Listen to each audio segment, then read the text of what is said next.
Well, it's a pleasure to welcome you all to today's exciting seminar in this Connect Science series. I'll remind you that today's seminar and past seminars are available on the Dana Farber Connect Science website, which you see here. And a second reminder is to please submit your questions using the Q&A tab as opposed to the chat function. So it's my real pleasure to introduce Dr. Hans Clevers, who needs really no introduction, but I will give him one anyway. So he performed really almost all of his studies at the University of Utrecht in the Netherlands, where he started his lab at a very young age. He rose rapidly through the ranks to become institute director. He then served as the president of the Royal Netherlands Academy of Sciences, and as part of that actually refounded the Dutch Academy of Arts, originally founded by Napoleon in the 1800s. In 2012, he moved across town to the then newly founded Princess Maxima Center for Pediatric Oncology. And he's really received numerous prizes along the way, really too many to mention in any degree of detail, but I'll point out he's received 2 different knighthoods. He's a Knight of the French Legion of Honor and also a Knight of the Order of the Netherlands Lion. His science has really been defined by a large number of seminal contributions, beginning with his work on T-cell specific transcription factors, which led him to discover the left TCF family of proteins and their role in oncogenic Wnt beta-catenin signaling. More recently, he's pioneered the development of organoid models of normal and malignant epithelial development and disease, and their application to uncover new biology. I'm very excited to hear your talk, Dr. Clevers. Okay, thanks very much for the invitation to speak, also for the timing, because yesterday I spoke at my 5 and I missed the final of the Tour de France. Today I just actually watched the finish, and was a good day. Also, you didn't mention the fact that I worked at the Dana Farber for 4 years. This is a long time ago, but I actually did my postdoc with Cox Sturhorst, who was an associate professor then at the Dana Farber. I started as an immunologist when I started my own lab in Utrecht, but we stumbled across these TCFs that then took us into Wnt signals. Wnt signaling, we then found out that Wnt signaling only controls development. That was well known, but that in mammals, if you knock out essential components of the Wnt pathway, this process that you see here comes to an entire halt. This is looking in the gut here of a mammal, a mouse or a human being. This structure is called a villus. These are crypts, and there's a constant flow of cells that emanate from these crypts and then move up the villi. And actually, this is a very, very rapid process. Stem cells that were unknown yet sit at the base of the crypt, flanked by Paneth cells. Their daughters proliferate for about 2 days while they move up. They differentiate out. They then continue to move up, and by day 4 or 5, they reach the tips of the villi, and they undergo apoptosis. So this is probably the fastest, as I say here, self-renewing stem cell system in mammals. And we had discovered that actually at least one important signal here is Wnt that is secreted presumably by Paneth cells and other cells at the base of the crypt. We also, at the same time, in collaboration with Bert Vogelstein, found that activating mutations in the Wnt pathway, like loss of APC, through TCFs, transform cells and then lead to adenomas and adenocarcinoma. So it was not so difficult to link the fact that physiological Wnt signals drive this incredible crypt proliferative activity, and on the other hand, activational mutations in the Wnt pathway caused colon cancer. And with Pat Brown, we did a very simple gene array, a microarray, to try to find out what the target genes of the TCFs are in normal crypts and in colon cancer. And Nick Barker went through this list and picked a number of the candidate genes in search for the gut stem cells, and failed with a number of them, but eventually stumbled across LGR5, that you might have heard of. And so when we made knock-in mice for LGR5, we rediscovered a very small cell. You see it here in green. It's at the base of the crypt, in between the much larger Paneth cells. And his lineage tracing experiments that he did afterwards with the same mouse showed that these cells indeed are the stem cells, the long sought after stem cells of the gut. And just to summarize his experiment, so he made a mouse that allowed him to induce lineage tracing in these candidate stem cells. And when you do this with a low dose of tamoxifen, you don't hit all 15, but you just hit 1 or so per crypt.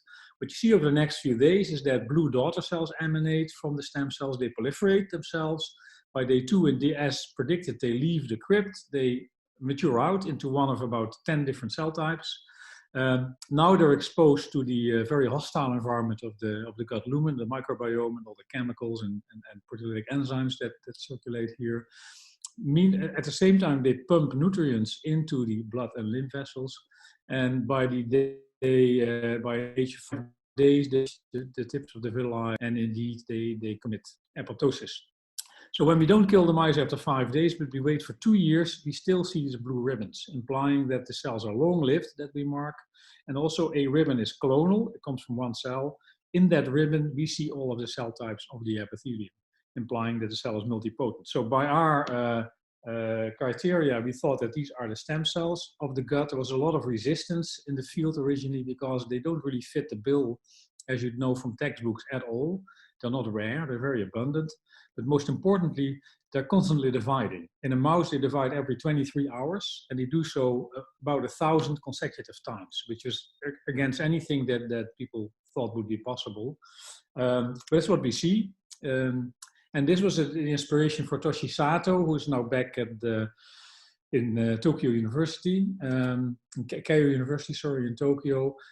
And we sat down and we wondered if indeed these stem cells are dividing constantly, would it be possible to mimic the crypt environment in a dish and then encourage these cells to start proliferating and start from one stem cell? And the intention really was to then make many, many stem cells, much like you would grow an iPS cell clone or an ECES cell clone. And we knew quite a bit about the growth factors because we had sort of randomly been knocking in and out all sorts of genes in various signaling pathways, Notch, Wind, Hedgehog, EGF, etc., and a very simple cocktail. We activate Wind. Actually, throughout all of the protocols that we use, we always have to add Wind. You can add Wind themselves, which is not a very strong signal, but our spondins are very strong amplifiers, which later we found that our spondins are the ligands of LGR5, which is a 7-transmembrane receptor. So this combination of Wind and our spondin allows sort of a robust long-term Wind signal. In all cases, we need to activate the tyrosine kinase receptor. In the gut, EGF works very well, but others also work. And we need to block BMP signaling. We originally have done that with a protein that binds BMPs called noggin, but it can also be done with a small molecule. And often we also need to block TGF-beta. But for the mouse, we only need our spondin, EGF noggin. A single cell gives us these structures, which we originally couldn't interpret very well, but then later on realized they are not just lumps of stem cells, but they are mini versions of a real gut. And you see them here growing here. So they're like weeds. They grow about 10-fold every week, and they haven't stopped since we first did this about 12 years ago. There is a central lumen to these structures that is lined by the cell types that we normally see on the villus. So this is where the food would be.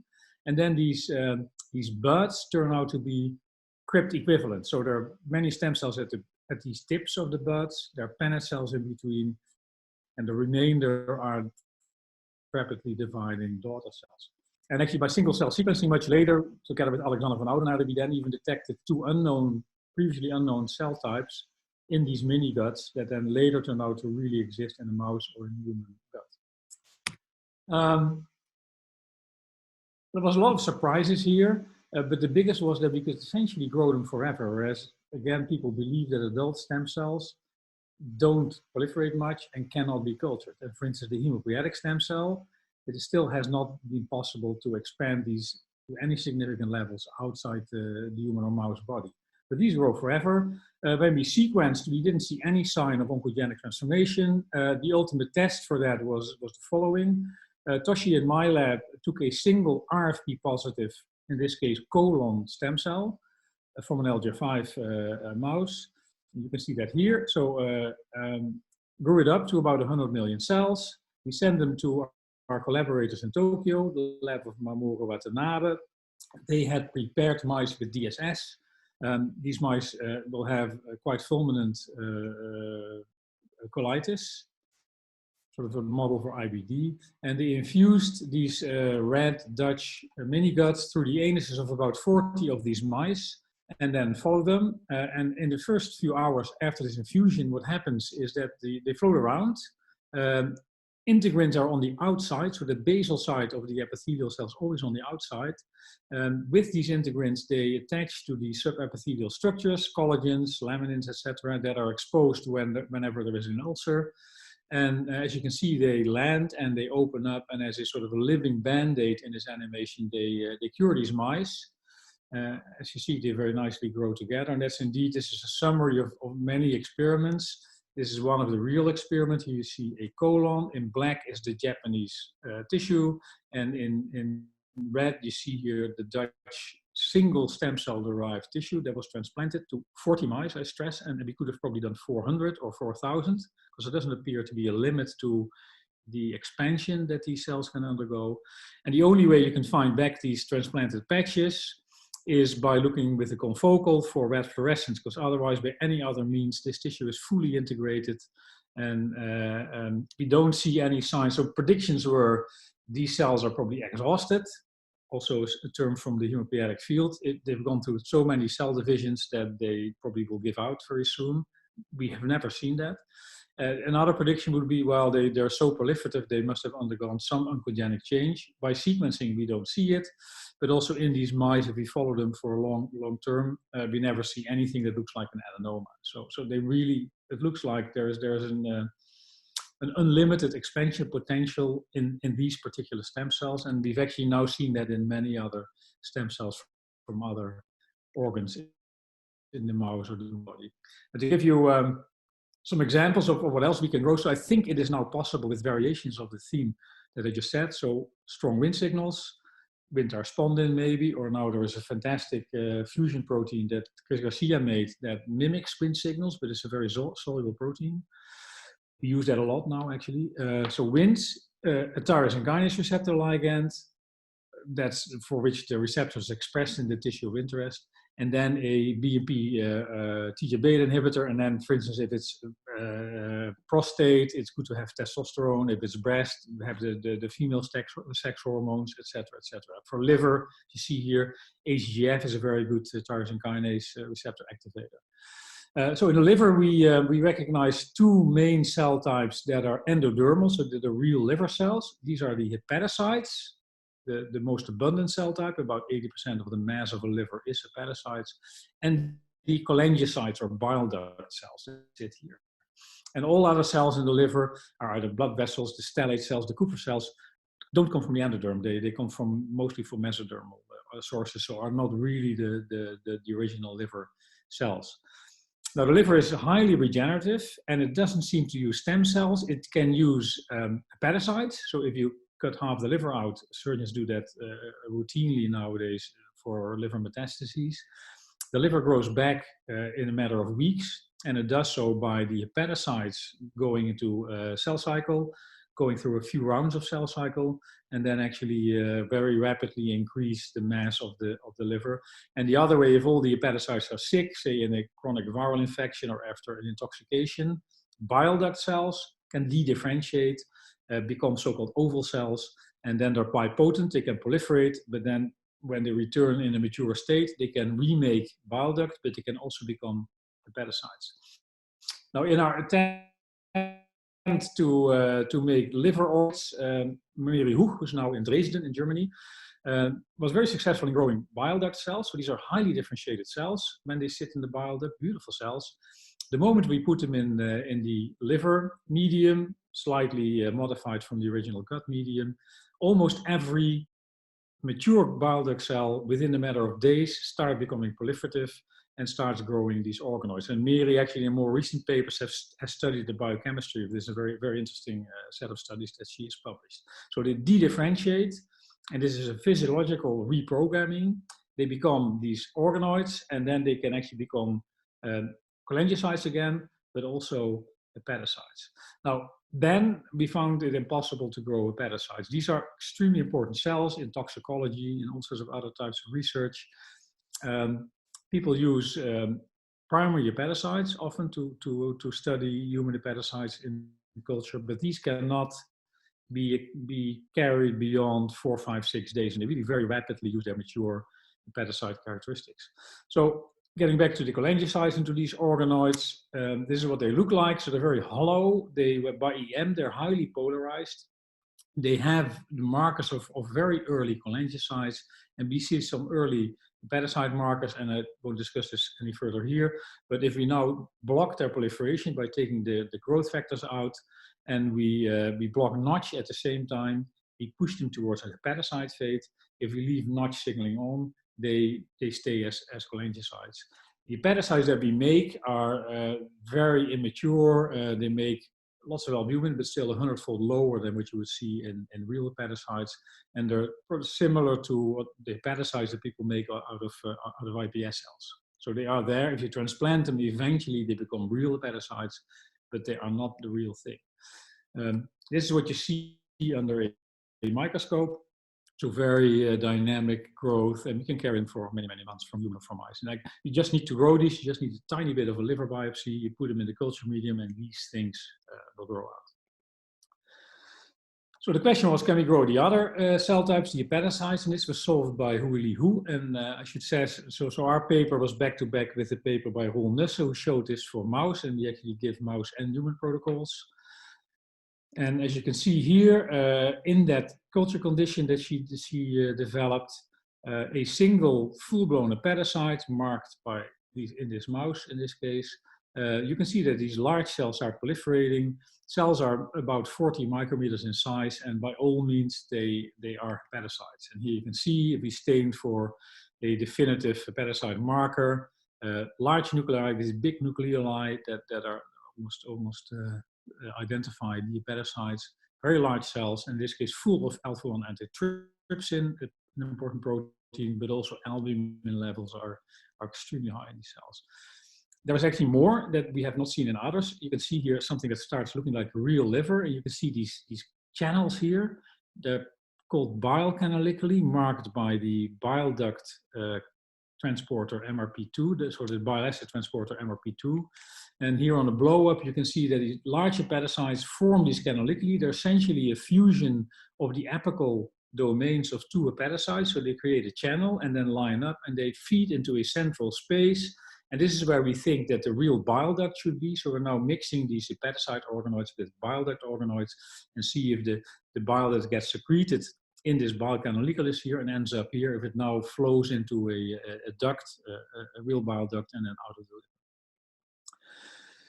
Now, so the remainder of the talk will be organoid technology and cancer.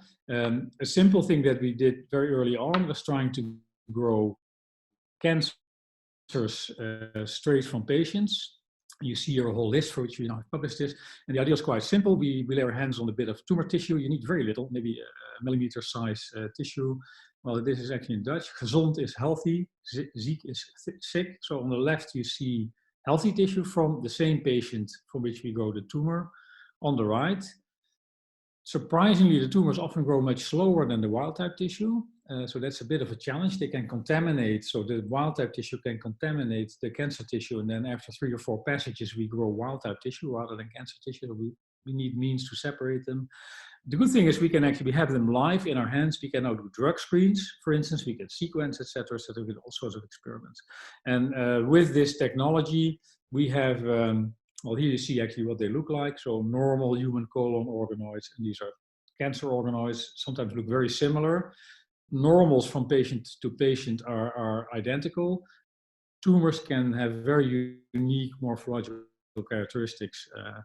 You can actually transplant these quite easily to immunodeficient mice. So our take rate now is probably around 95% of our attempts to grow them from patients. When I think the failures often is that we get a necrotic part of the tumor, or there is a fungus that in the patient that none of our antibiotics or antifungals gets rid of them. But I think we should probably be close to 100%. And we now, it says 300, we probably now have about 500 of these colorectal cancer organoids from patients that you can sequence, and et cetera, et cetera. So you can turn them into PDXs easily once you have them. And also any PDX you can turn back into a patient-derived tumor organoid. So this allows you to, for instance, I'll give you examples, but to CRISPR modify or to select for something and then transplant in a mouse, and then afterwards test them, turn them back into organoids and start looking at them again. Now, drug screening now works well. It's obviously more difficult than to screen in 2D, as you would do for cell lines. Here you see the first attempts that we did, and now many labs have taken this up, and there's now a whole series of papers. The first one was, we actually were scooped by a consortium in the UK. This paper in Science 2 years ago was the first to describe that these tumor organoids are highly predictive for patient responses. And so there's now a number more papers. We were actually involved whenever the lead lab in these four, but there are now about 6 or 7 more, that essentially show that if you perform drug screens on organoids of patients and you then compare it to the clinical outcome of these patients, that the predictive value of sensitivity or resistance is somewhere between 80 to 95%. So much, much higher than you would get from standard pathology or standard DNA sequencing. Having said that, it is still pretty tedious and very expensive, and the logistics are not simple. So I think this needs automation, and the assays need to be performed at a much smaller scale. And I'm aware of a number of companies that are currently developing machines and approaches to this much faster in a matter of 1 or 2 weeks, and also at a scale where the cost would be much, much lower. Meanwhile, I won't talk about this, but we do the same thing for cystic fibrosis, where there's a single drug or a few drugs from Vertex, and where actually the predictive value is still 100%. And in Holland now, Orkambi, the drug of Vertex, is registered for all patients for which they were developed, the Delta 508 mutants, about half of the CF patients. But any other patient with a positive organoid test gets the drug reimbursed. And so far, there's about 60 or so in all cases, as far as I heard from the clinic. But in all cases, it looks like the drug really works in those patients. And possibly this might be something that will happen for cancer patients as well in the future. Now, this is an example of a breast cancer organoid published by Norman Sachs about 2 years ago. So this was when we were still setting up the technology. We got a total of 151 tumors. We managed to grow about 100. Our rates are now much better. But as you can see, there doesn't seem to be any preference in success rate for the different histological types or grades or the ER, PR, or HER2 status of these tumors. And that's what we see always. We can grow, for instance, ovary. We can grow all the various types of ovarian cancer, but also all the precursor or the benign stages, because we can also grow the healthy tissue as well. Just an image. So these are from 2 different patients, and you can see that they can grow very, very differently. So this is a very loose set of organoids, very easily to turn into single cells, and this is a very tight clump of cells, whereas the normal organoids are always cystic, polarized with the basal side on the outside. And in culture, of course, people worry, are these stable or are they highly unstable genetically or morphologically? What we find is that the typical important markers, like HER2 in this case, or PR that's expressed in some of the cells, also in the organoids in some of the cells, estrogen receptor here. These are some other cases here for lobular cancer. There is a very good correlation between histological type on the directly tested on the tumor and also on the organoids. Obviously, the organoids have no immune cells, they have no blood vessels, they have no stroma. When you transplant them, you actually see that they will regain. I'll give you an example. Regain all of these characteristics. Also, genetically, this has not been very extensively pursued, but we have done some work, and others also, to follow organoids over maybe half a year or a year. Some of that's unpublished. And what you see, if you, in the original sample, you have about 10 dominant clones, you'll see that all of them are still detectable after maybe some relative evidence, but it's not as a single clone takes over the culture and then ends up forming the organoid after a number of months. Genetically, this is just by looking at copy numbers, but you can do the same thing at sequencing. Typically, you find more lesions in the organoids than you'll find in the tumor, and the reason is that the tumor, of course, has many other cells than only the cancer cells, whereas the organoids are only the carcinoma cells. So for instance, if you concentrate here, you can see there's copy number loss here and gain here, but it's fuzzy in the organoids, it's extremely clear because all of the cells have undergone this change. And here's another example. By sequencing, you'll find similar things, that you get much deeper sequence because you never sequence non-cancer cells in your sample. So we've come up with protocols for a whole range of carcinomas. So I would believe that the LGR5 Wnt/spondin link with stem cells in normal tissues holds probably for all epithelia in our body, ectodermal, mesodermal, endodermal, and therefore all carcinomas, which by definition derive from epithelia, can be grown under the conditions that are defined for the original tissue. You can see here a whole list that generated by our lab, but there's also now multiple other labs that have improved on these conditions, or have come up for conditions for tumors and for normal tissue, where we have not yet tried to come up with the protocols. Now we can create cancer models by directly taking tumors from patients and sticking them in organoid medium, but we can also create them. And I'll give you 2 examples. This is the first one that Jarno Drost did in my lab. Jarno is now independent in Utrecht, in the Princess Maxima Center. We were not aware of this, but of each other's efforts, but Toshi Sato did the exact same experiment when he started his own lab at Keio University and managed to coordinate the 2 papers. So what we realized in both labs is that if you look at the most common mutations in colon cancer, it is exactly what we had defined as the key organoid growth factors. So APC is a negative regulator of the Wnt pathway, and if you lose it, then the Wnt pathway is constitutively active. So the prediction would be, if you take a normal colon organoid that is dependent on Wnt, if you now mutate APC, it no longer will need Wnt. It will need EGF, and it will require NOGIN, the EAP inhibitor. Now, KRAS is an oncogenic mutation. There, the prediction would be that if a cell activates KRAS, it no longer needs EGF of the medium. SMAD4 is a transcription factor for the TGF-beta and BMP pathways, common transcription factor. The prediction would be NOGIN blocks BMP signals, but if we knock out SMAD4, we no longer would need to use an external BMP blocker because there is no signal being transmitted in the nucleus anymore. So what cancer apparently selects is exactly what we had empirically selected to grow our stem cells. The difference is we can take the growth factors out and then the stem cells become mature cells, but the cancers can no longer switch off these signals. P53, of course, is almost always mutated in solid cancers, and it actually turns out to be a great tool for us, and I'll show that. So what we did, and Toshi independently, is that we grew healthy human colon organoids. You can see them in the left on the top. When we leave Wnt out of the medium, they die in a matter of days. However, if we target APC with a guide RNA and CRISPR, there's 4 different oligos here, guide RNAs. This one works best, but they all do it. If you pick one of these and sequence them, they'll have 2 out-of-frame deletions in the APC alleles. And if we put them in Wnt independent medium, that's how we selected them, they will grow happily, but they will still need EGF and they need NOGIN. Now, de fout in het DNA bij taaislijmziekte is bekend en kan KRAS is, we need to activate. This is all quite awkward. We can do it quite more easily now. This is a paper that's a number of years old. So with CRISPR, we cause a double-strand break. Then we apply a 100 base oligo that would run over the break, but also at the same time correct or introduce the mutation at G12, the glycine 12, turning it into an aspartic acid.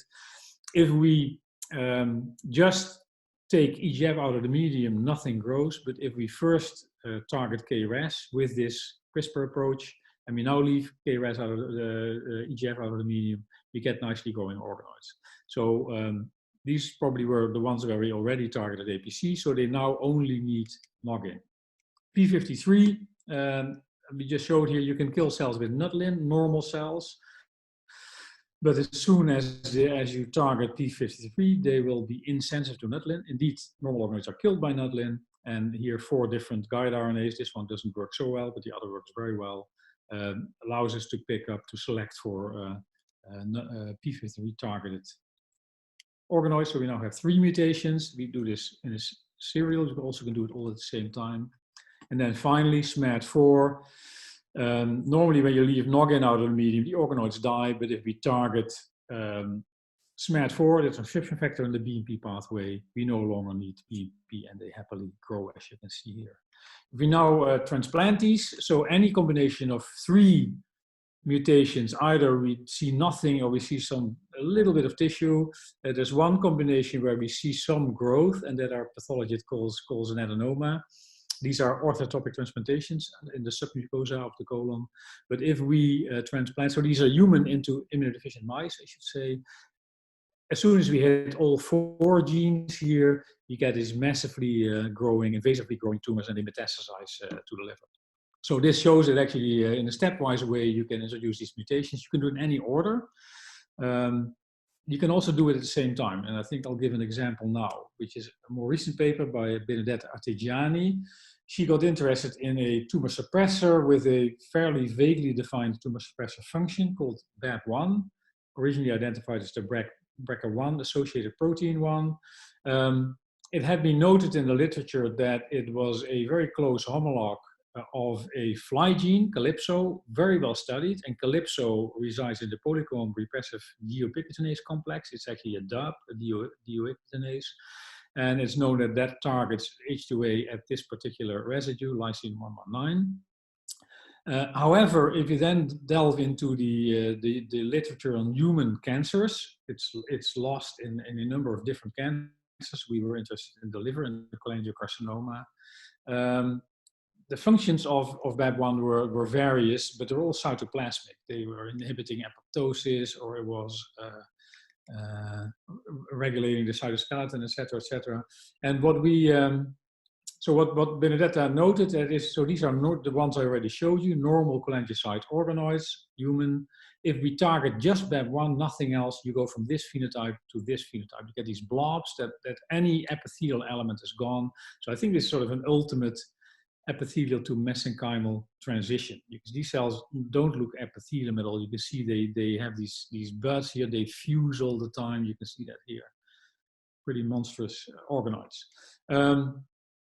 When she re-expressed BAP1 specifically in the cytoplasm, linked to a GFP protein, so you see over 24 hours, I should say, this movie, you can see that the protein is expressed in the cytoplasm, not on the nucleus, but nothing really much happens. The behavior of these cells doesn't change so much. But if she re-expresses it with some extra nuclear localization signals, and again, in a matter of 24 hours, you now can see that this organoid rapidly reforms, and then actually it bursts, but it reforms the single-layered polarized epithelium. Implying again that not only when you lose BAP1, you lose epithelial context, but when you now put it back in, you regain that. But also importantly, it doesn't work in the cytoplasm, it works in the nucleus, implying that all of the mammalian papers probably are not relevant for, at least for this phenomenon. And the fly paper that claims this histone deubiquitinase function has the right function. And indeed, this is again underscoring that normal organoids are extremely, so these are these cholangiocyte organoids, extremely epithelial. A single layer of cells, ZO1 stains the junctions here, and you can see that they're highly polarized. These are the outside integrins would be here, apical junctions are here. The moment we lose BAP1, all epithelial aspects are gone, and when we stain for ZO1 here, you can see it's sort of scattered inside the cells. So BAP1 needed to maintain the epithelial phenotype. When we now look with all sorts of histone assays, gene expression assays, essentially what we find is that there's a very limited set, very surprisingly, a limited set of about 300 genes is dependent on the expression of BAP1. They either disappear or they're upregulated when we knock out BAP1. And when we look at the identities, the large majority of these genes are genes that are implied in either epithelial polarity or in adhesion or in organization of the cytoskeleton. And again, chromatin accessibility at any of these loci shows indeed that BAP1 controls the accessibility of the chromatin.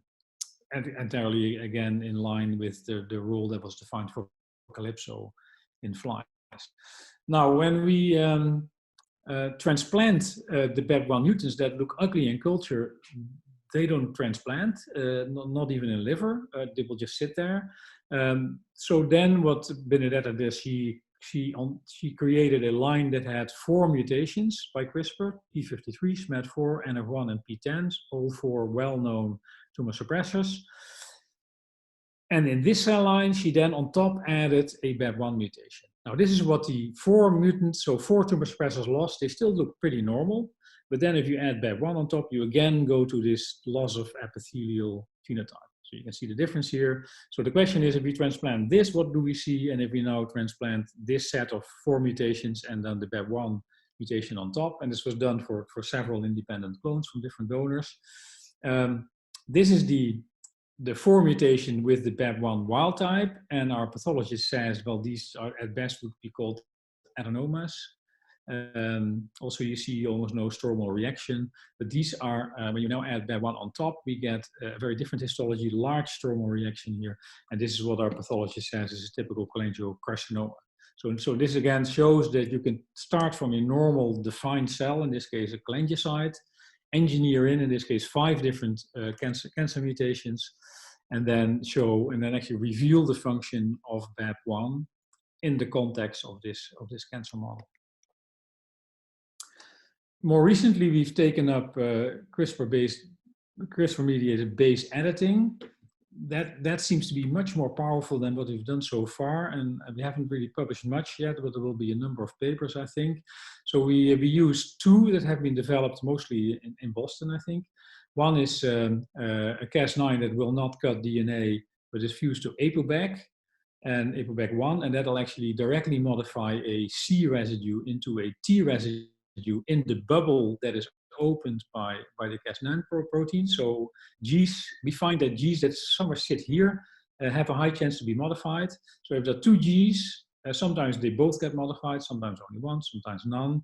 And then you have to basically go for individual clones. If there's only 1 gene in this domain, 1 G, you will not actually edit any of them, or the C, I should say, the C on the other strand. And then there's another one, there is the A to G modification, and this makes use of the protein here, the TAT-A protein. I won't go into too much detail. So what Maarten Geurts has done in the lab, well, we've actually corrected a series of cystic fibrosis mutations with these base editors, which is highly efficient in patients' cystic fibrosis organoids with various different mutations. But as a cancer model, he's come up with a method where in a single shot, we can actually produce a stop codon by a single base change in P53, another one in APC, and then an activating point mutation in PI3 kinase A. And you see that this works. So if you basically use the same Cas9 fusion protein and then 3 different guide RNAs, you transfect them in all at the same time. And now by selection, so if you just grow them in complete medium, you see that here. If you grow them in medium without Wnt, you'll grow APC mutants. If you grow them in medium with Nutlin, you'll grow P53 mutants. If you leave EGF out or block PI3 kinase with, you see that here, with a MEK inhibitor, the effects of PI3 kinase, we grow the triple mutations. And indeed, when we select in medium without Wnt, APC mutants, with Nutlin, P53 mutants, and then with the MEK inhibitor, these are the PI3 kinase mutants, we pick up clones, and if we sequence them, essentially they have all the mutations that we wanted to see in this system.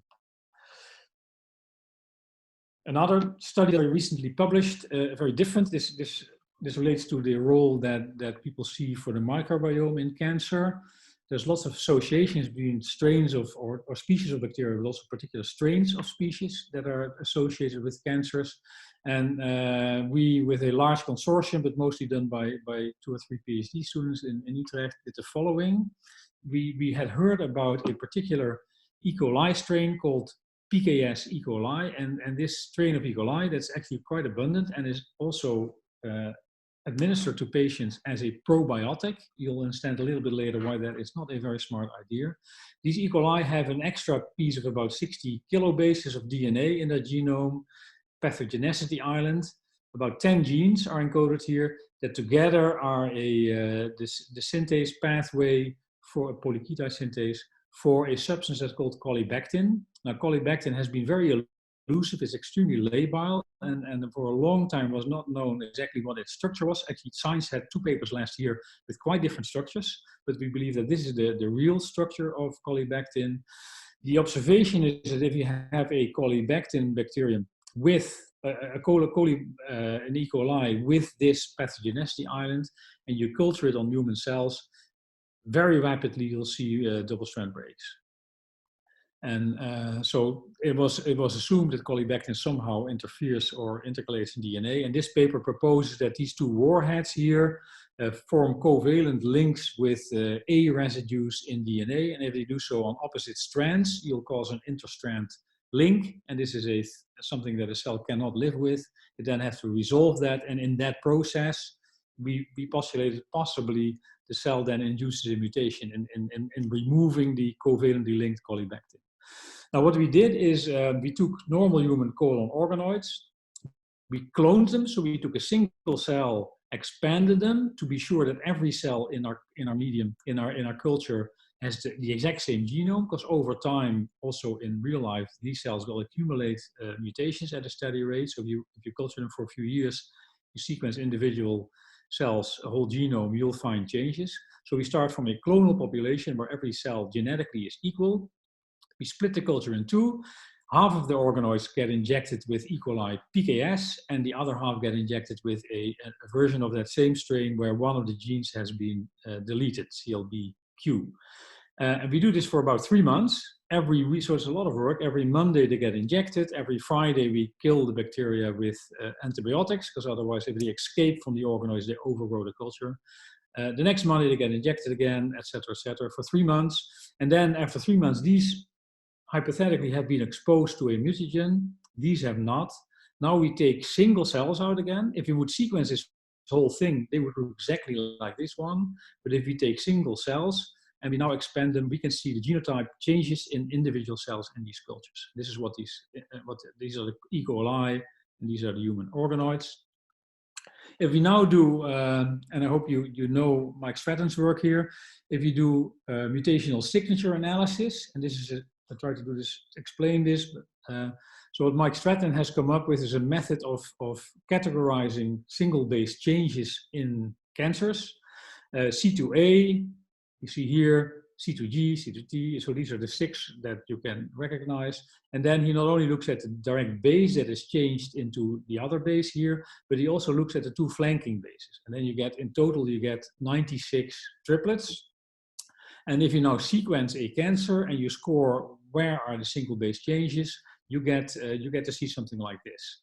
And if you, for instance, if you do this from a lung cancer from a smoker, you'll see a lot of mutations that fall in this here in this spectrum. If you do this from a melanoma of somebody who's been and has seen too much UV light in his or her life, you see a lot of mutations here.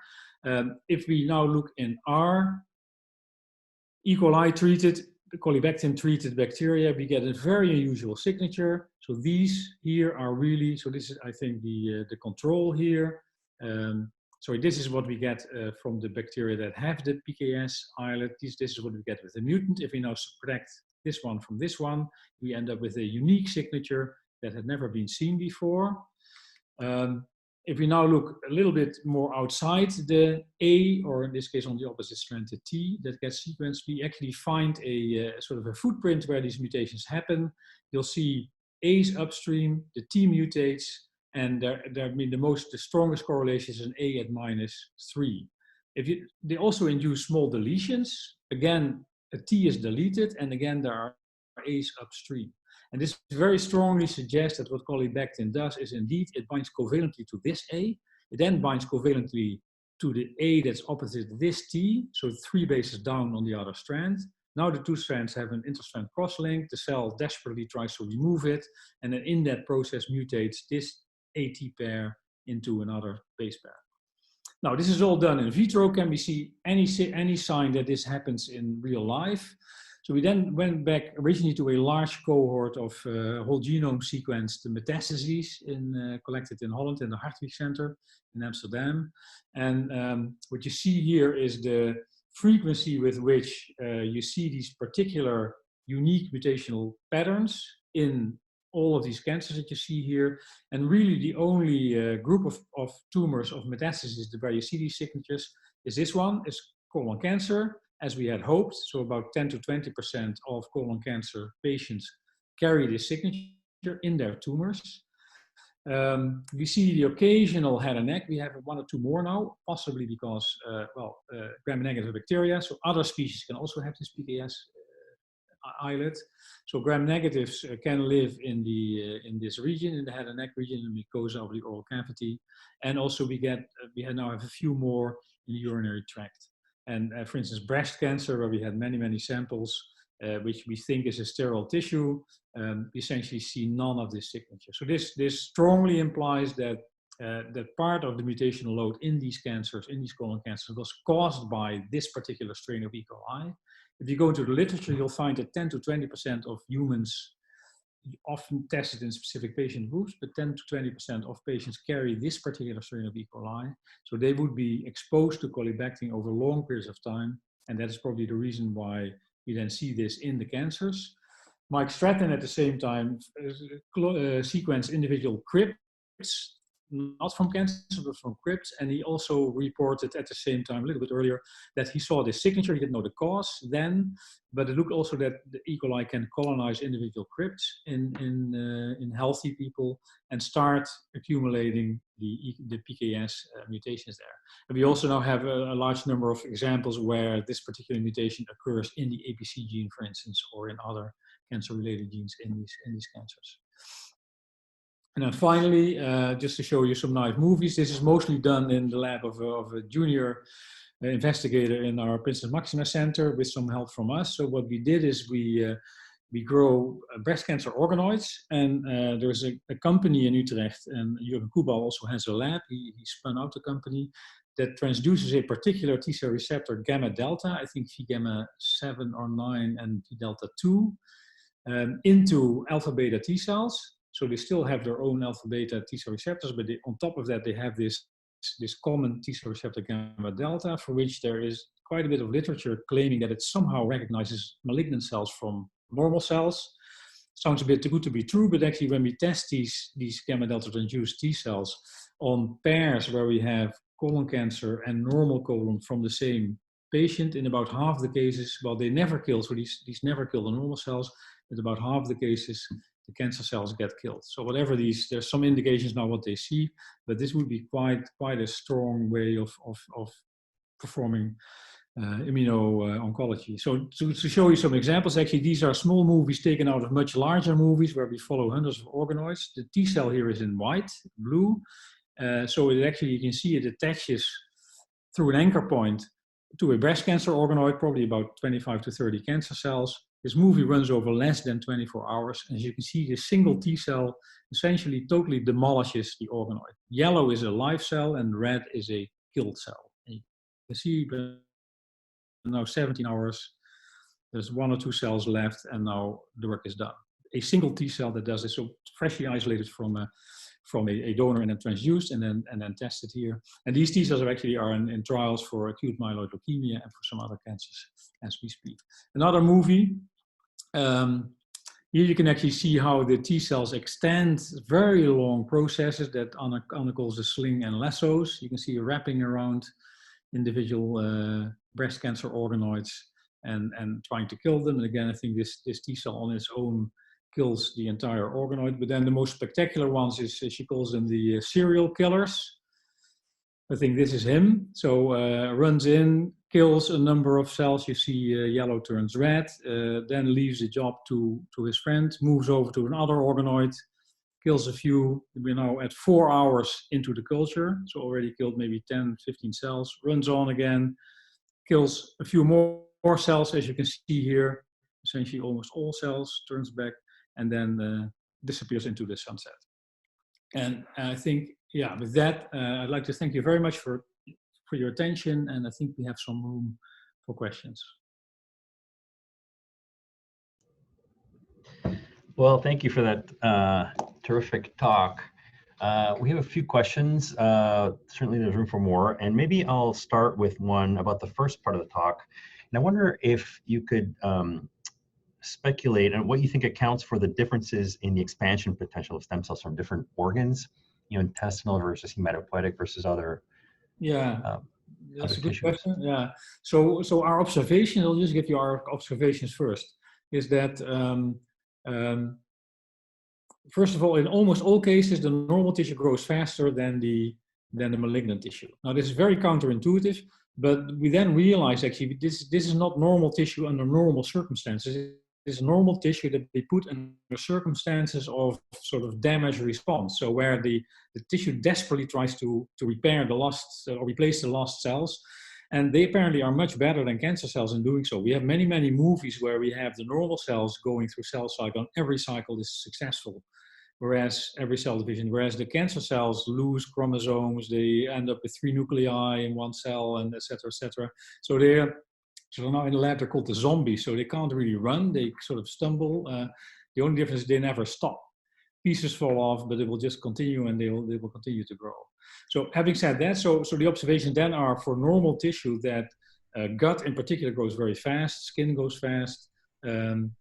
Other tissues sometimes are slow, but sometimes also are surprisingly fast. Like lung would typically not be a very proliferative tissue, but our lung area organoids grow quite fast.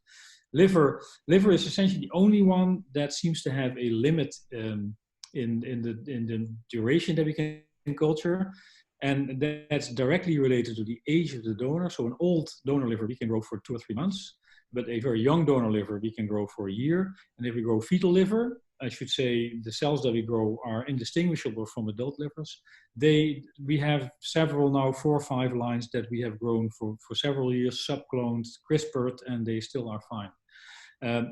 There's another observation is that actually telomeres shorten in these liver organoids, and we don't see that in any other organoid. Actually in colon organoids, the telomeres get longer, if anything. And we can rescue that arrest by expressing TERT.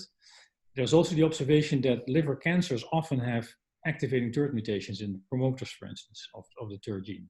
As if for some reason, telomerase is limiting in the biology of normal liver and also in the biology of liver cancer, whereas other tissues don't seem to have this problem. I don't know if that answers your question, but this is a set of observations, and so we don't know. Of course, tissues are different. There are many, many differences between tissues. But I think a common denominator is that actually, if you give them the right set of growth factors, there is no senescence. There is no end, with the exception of the liver. There doesn't seem to be an end of the number of cell divisions they can go through, which was very surprising to us.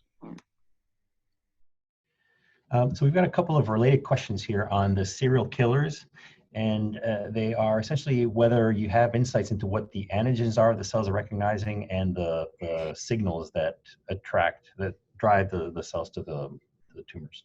Yeah, so I stress this is mostly the work of Anne Rios and Jürgen Kubal. So we basically were helped with the organoids, and so there was an assumption for this particular T-cell receptor that it would see an activated form of a membrane molecule. So there would be sort of an inactive form and active, and when a cell gets highly activated, the shape of that molecule changes, and that's being seen by the gamma delta T-cell receptor. There was a science paper recently this year with not the same gamma T-cell receptor, but a very similar one, where they solved what the molecule is, and very convincingly show it's indeed is a molecule that changes its state when the cells get hyperactivated. And what we actually see where we start with the wild-type colon organoid, and we start introducing one after the other oncogenic mutation or tumor suppressor mutation, they are not sensitive at all in the wild-type state, but they very rapidly, when they have 2 or 3 mutations accumulated, they now are killed. But for this, I don't think for this gamma T-cell receptor we have any clue what it sees. So totally functionally defined. Very interesting. A technical question about the CRISPR editing. How efficient is this, and is this possible or feasible when there's not an obvious way to select the mutant cells and separate them out from the rest? Yeah, so we have optimized this for colon and for liver, and there we go up to 10% now or so of the transfected cells. So we tend to co-transfect, say, GFP to be able to sort the transfected cells, but also we now are often up to 50% of transfection efficiency. And then often maybe 10% or so of those cells have undergone the desired mutation. We've also done this, for instance, this was published recently by us, for very rare cells that occur in the gut, these enteroendocrine cells, hormone-secreting cells. So Joep Beumer tagged maybe 10 or so of these hormones fluorescently, and you'll see the occasional, very occasional cell in an organoid that has turned into this particular enteroendocrine cell. But if you see a single fluorescent cell, and you pick that organoid, you actually have a clonal knock-in that you're looking for. And that's done by a procedure that's called CRISPR-Paint, and in my lab they call it CRISPR-Hot. That's also, this is essentially a double-strand break, and then at the same time you cut out a cassette, and this directly goes into the break. So you don't have homology-dependent repair. Basically, it's non-homologous end joining, and this is extremely efficient for some unknown reason. So it's 100-fold more efficient in our hands than if we do homologous recombination-guided gene knock-ins. It's a paper in Nature Cell Biology that we published. It's a very nice method this year. All right, well, thanks very much for a very exciting talk, beautiful images, and thanks everybody for joining us. Okay. This will conclude our talk. Okay, thanks very much. Bye-bye.